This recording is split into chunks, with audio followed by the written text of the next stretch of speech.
মানুষ জন্মগ্রহণ করে, তার সাথে ভয়েরও জন্ম হয়।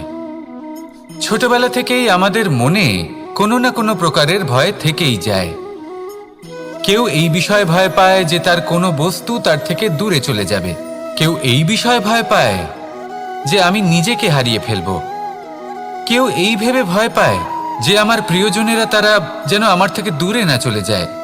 কেউ এই ভেবে ভয় পায় যে আমরা যেন পথ না হারিয়ে ফেলি, আদি ইত্যাদি। কিন্তু সত্যি কথা বলতে ভেবে দেখুন, এই ভয় বাস্তবে কি?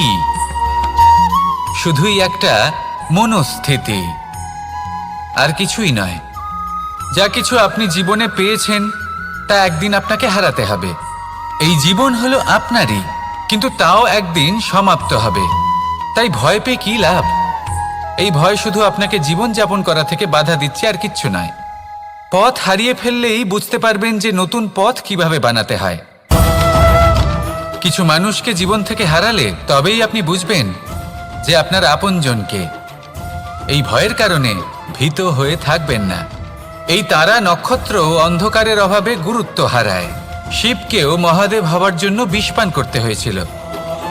প্রত্যেক পরিস্থিতি, প্রত্যেক সাফল্য আপনার পরীক্ষা নেবে। তাতে উত্তীর্ণ হওয়া হলো আপনার কর্ম। যখনই আপনি ভয় পাবেন বা সংকটের সম্মুখীন হবেন, তখন সাহসের সাথে তার সম্মুখীন হন। মনে রাখবেন, যে সম্মুখীন হতে জানে সাফল্য তার সাথে সবসময় থাকে।